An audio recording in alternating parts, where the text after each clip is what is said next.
Hi friends, இன்றைக்கி நம்ம என்ன செய்ய போகிறோம்னா பருப்படை தான் செய்ய போகிறோம்.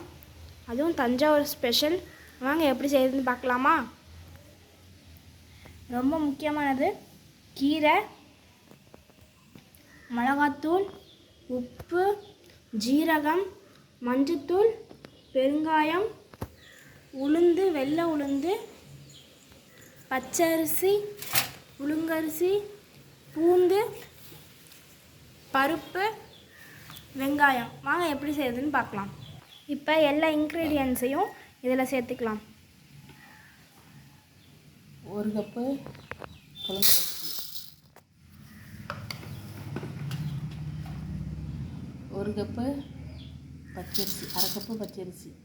இதை வந்து தனியாக ஊற வச்சுக்கலாம். எல்லாத்தையும் ஒன்றா ஊற வச்சா சட்டுன்னு ஊறாது. இதை வந்து தனியாக ஊற வச்சுக்கலாம்.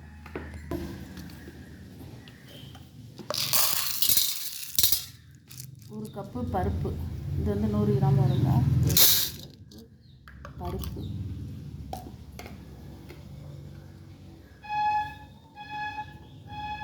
அடுத்து 1/2 கப்பு உளுந்து தனியாக ஊற வச்சுக்கலாம். அரிசி தனியாக, பருப்பு, உளுந்து இதெல்லாம் வந்து தனித்தனியாக ஊற வச்சுக்கலாம். 1 மணி நேரம் தனித்தனியாக வந்து ஊற வச்சுக்கலாங்க. ஊற வச்சு அரைச்சிட்டு வந்துடலாம்.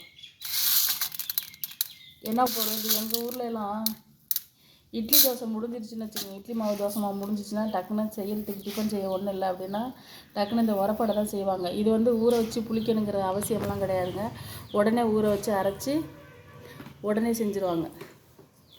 இது வந்து புளிக்கணும்லாம் அவசியம் கிடையாது. கொஞ்சம் பொசு பொசுன்னு இருக்கிறதுனால என்ன பண்ணணும், நம்ம வந்து உளுந்து சேர்த்துக்கலாம். உளுந்து அதையும் சேர்த்து உடனே செஞ்சு உடனே ஆட்டி சாப்பிட்றது தாங்க எங்கள் ஊரில் வந்து ஸ்பெஷலே வந்து இது தாங்க. அரைச்சிட்டு வந்துட்டோம். இவ்வளோதுலேயே வந்து நம்ம இப்போ செய்ய போகிறது கிடையாது. நான் வந்து ஒரு 2-3 தோசை தான் செய்ய போகிறேன். இதை வந்து நைட்டுக்கு செய்ய போகிறேன். நல்லா இப்போ அரைச்சிட்டு வந்தாச்சு. நல்லா பாருங்க.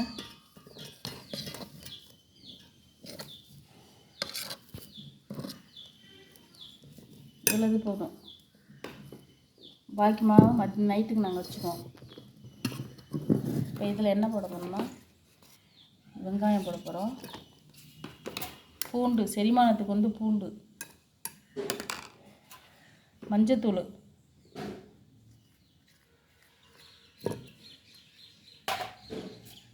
ஜீரகம் 1 ஸ்பூனு. ஜீரகம்லாம் வந்து செரிமானம். ஏன்னா நம்ம எல்லாம் பச்சையாக தானே போட்டு ஆட்டுறோம் பருப்பெல்லாம். அது சில பேருக்கு வந்து செரிமானம் ஆகாது. காரத்துக்கு வந்து உரப்பு தான், உரப்படங்கிறதுனால தான் உரப்பு. சில நேரம் நல்லா கொஞ்சம் டைம் இருந்துச்சுன்னா இப்போ காஞ்ச மிளகா இருக்குல்ல, அதை ஊற வச்சு கூட அதை கூட அரைச்சி போடலாம். தேவையானதுக்கு உப்பு,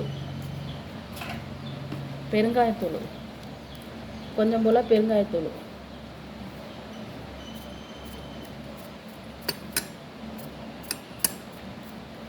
அதுக்கப்புறம் கீரைங்க, முருங்கைக்கீரைங்க.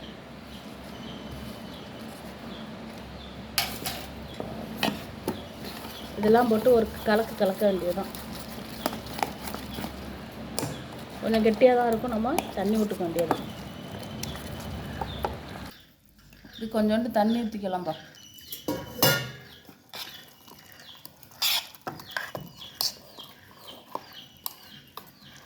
கொஞ்சம் நம்மளுக்கு டைம் இருந்துச்சுன்னா நம்ம வீட்டுக்கு மாவு ஆட்டும் போதே நாளை கூட ஊற வச்சு ஆட்டினோம்னா இன்னும் நல்லா பொசு பொசுன்னு இருக்கும். டைம் இருந்தால் அது மாதிரி செய்வோம். இல்லை டக்குன்னு ஒன்றும் இல்லை சாப்பாட்டுக்கு அப்படின்னா டக்குன்னு இது செஞ்சுருவோம். எங்கள் ஊரில் பெரும்பாலும் யாரும் போய் கடையில் சாப்பிட மாட்டாங்க. வீட்டில் எதாக இருந்தாலும் எல்லா லேடிஸ் வந்து இது மாதிரி டக்குன்னு போட்டு உரப்படை போட்டு செஞ்சு கொடுத்துருவாங்க. அவ்வளோதான், எல்லாம் போட்டாச்சு. இன்னும் கொஞ்சம் போல் கீரை கூட சேர்த்துக்கலாம். முருங்கைக்கீரை உரப்படை தான். இதுக்கு வந்து முருங்கைக்கீரை தான் நல்லது. இது வந்து நல்லெண்ணெய் ஊற்றி தான் செய்யணும். செஞ்சு தக்காளி சட்னி வச்சு சாப்பிட்டா நல்லாயிருக்கும். ஜீனி வச்சுக்கலாம், தக்காளி சட்னி, தேங்காய் சட்னி, இது 3மே வச்சுக்கலாம். வாங்க போடலாம். கறிக்குழம்பு கூட வச்சுக்கலாம். உரப்படைக்கு கார சட்னியை நல்லா அரைச்சிட்டு வந்துடலாம். இப்போ நம்ம தோசைகளை எடுத்து வச்சாச்சு. தோசை மாவு எடுத்து ஊற்றிக்கலாம்.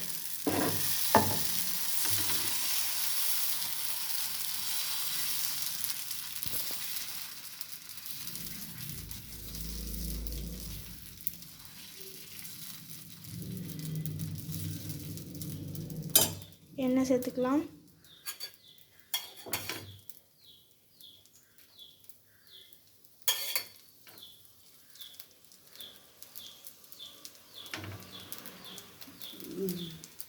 இன்றைக்கி நம்ம திருக்குறளோட 2வது நாள்.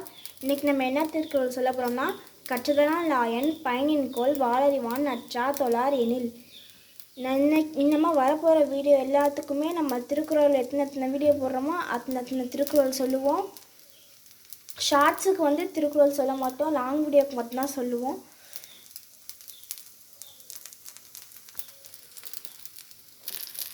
இந்த குறளோட பொருள் என்ன அப்படின்னா, தூய அறிவு வடிவிலான கடவுளின் திருவடிகளை தொழாவிட்டால் கற்ற கல்வியினால் என்ன பயன்?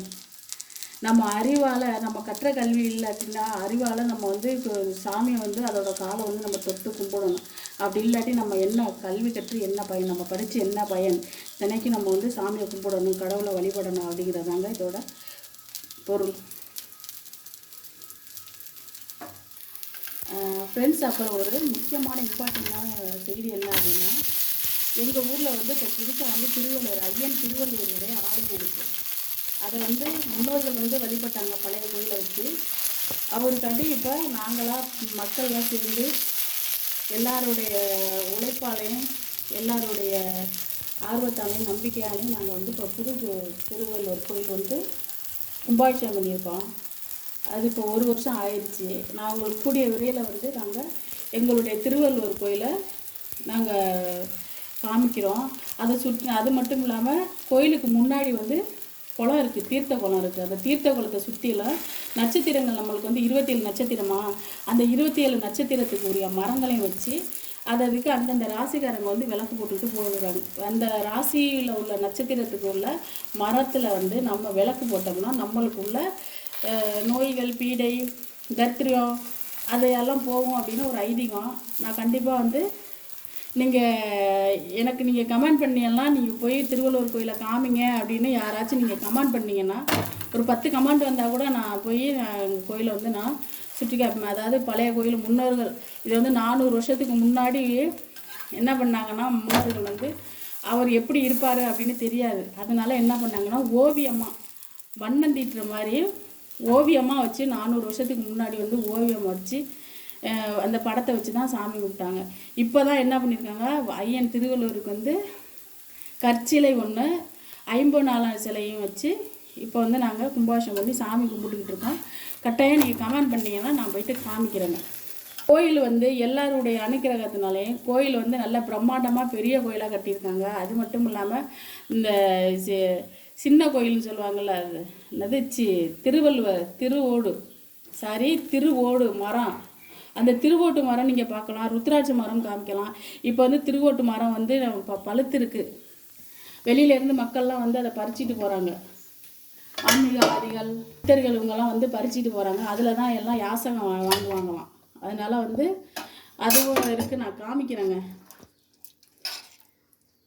நீங்கள் கமெண்ட் பண்ணியெல்லாம் நான் கண்டிப்பாக நான் வந்து காமிக்கிறேன். எங்கள் ஊர் வந்து உங்களுக்கு தெரியும், டிஸ்கிரிப்ஷன் பாக்ஸில் போய் பாருங்கள், எங்கள் ஊர் என்னன்னு தெரியும்.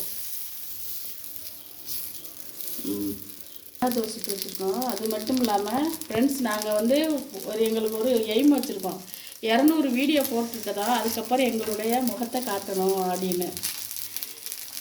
அதனால் வந்து கண்டிப்பாக நான் வந்து முகத்தை காமிக்கிறேன். கண்டிப்பாக எங்கள் ஊர் திருவள்ளுவரையும் நான் காமிக்கிறேன். திதி கொண்டாடுவாங்க. அதாவது தை மாதம் 2ஆம் தேதி வந்து ஐயன் திருவள்ளுவருக்கு வந்து திதி கொண்டாடுறோம். ஆனால் அவர் எங்கே இறந்தார் என்னன்னு எங்களுக்கு இன்னும் சரியாக புரியலை. அதனால வந்து அவர் இறந்த நாளுக்கு திதி மட்டும் நாங்கள் திருவள்ளுவர் பூஜை அப்படின்னு சொல்லிட்டு நாங்கள் கொண்டாடுவோம். நான் முழு விவரத்தை நான் அடுத்த காணொலியில் போகிறேன். இது எங்கள் ஊர் ஸ்பெஷல் வடை, உரப்படை.